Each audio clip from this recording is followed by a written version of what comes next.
Good morning everyone. Welcome back to my channel Kanun Sarvopari and welcome back to another study vlog of my life.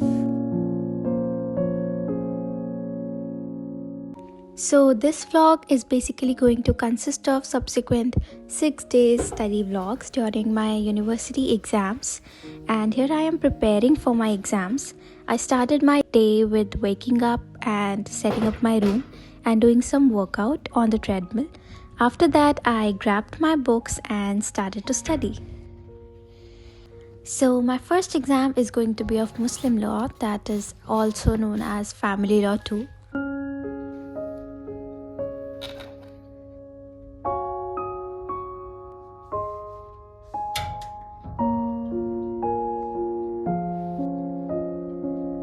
Before starting with the work, I did a quick desk setup and started my studies with doing meditation first. After that, I started revising for my exam. There were some 2 or 3 topics left for the exam, so I had to complete those first. After that, I started with the revision.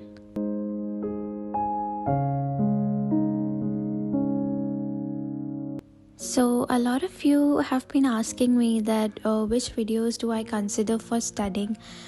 So basically there is not any specific video or a specific channel or a specific source that I use for studying. I use multiple sources, either YouTube videos, articles, newspapers, legal judgments, real life judgments, examples, ChatGPT, and like everything which I can consider for my subject. I basically think that there is a lot of knowledge available, a lot of study materials, a lot of notes are available online for each and every subject that you consider, for each and every subtopic that you need to study of any subject. So you need to clarify, you need to prioritize which matters are the most important ones which you need to study. So I think that relying on just one source is not important.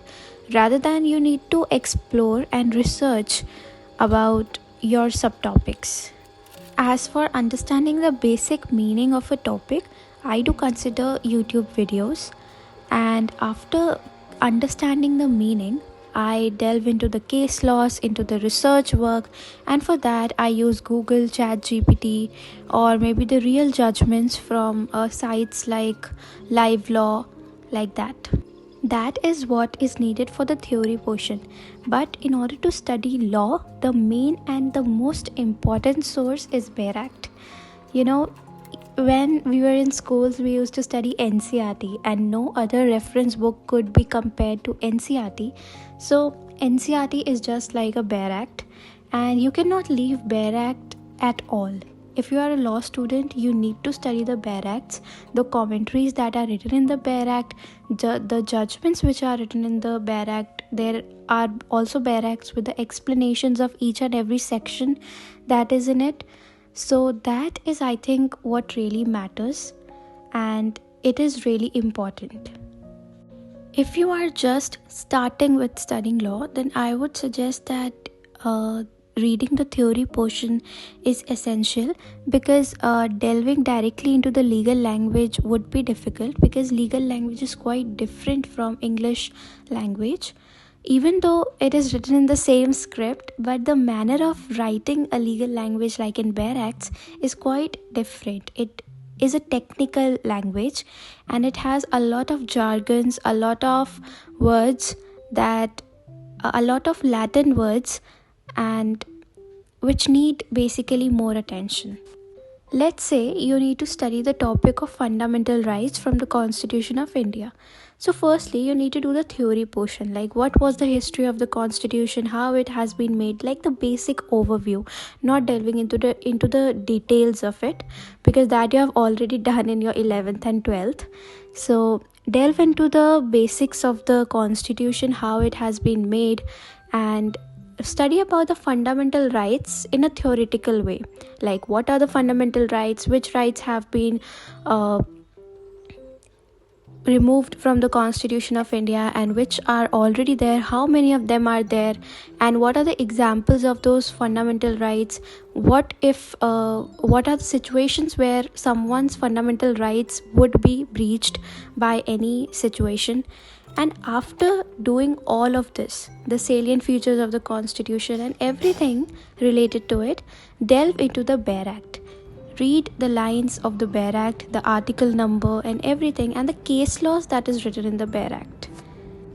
So here comes the next day, day 2 of my preparation, and here is the view of the beautiful nature that I enjoy watching and capturing in my phone gallery.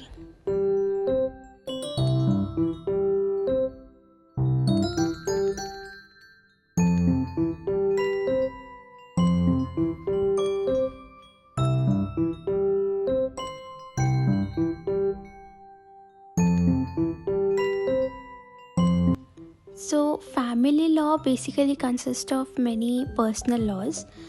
In India is basically a secular country, we all know that. But there are personal laws for various religions like Hindu law, Muslim law, Christian law, and basically in my syllabus there are 2 laws related to family law, which are Hindu law and Muslim law. Hindu law had been there in my previous semester, which I studied in detail. In this semester there was Muslim law.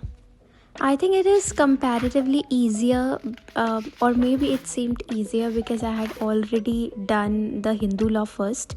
So there were some basic principles like the sources, the schools of Muslim law, the marriage, the principles of marriage, how the marriage is solemnized under the Muslim law, the concept of dower, that is basically a financial sum of money or property that is given to the wife by a Muslim husband, and the concept of iddat, and several more principles of divorce and everything. And there were also some important procedures of succession as well.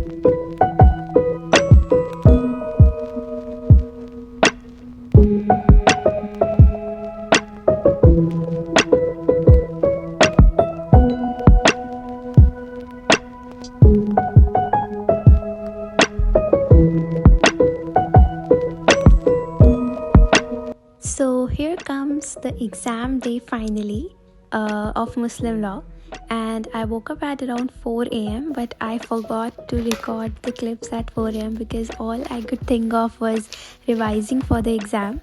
And after completing with the revision at around 7, I actually recorded a clip of that time that you saw in the previous clips, and here is all whatever I had done for the revision of Muslim law.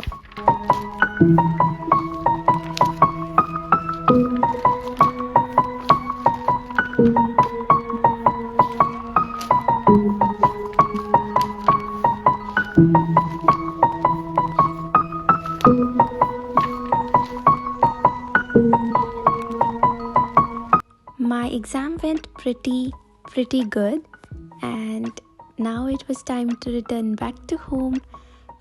But this is the clip of me going to the exam center. Of course, I forgot to take the clip while coming back because I was so busy telling my parents how was the exam and what all I did and everything related to it. So here comes the clip of the next exam, that is day 6. I had my English exam this day, and it also went pretty good. And that was all for this video, guys. See you in my next vlog. Make sure to subscribe my channel and like my video, and also hit the notification bell icon if you don't want to miss any updates related to my vlogs. And thank you for watching. See you in my next vlog. Bye bye, take care.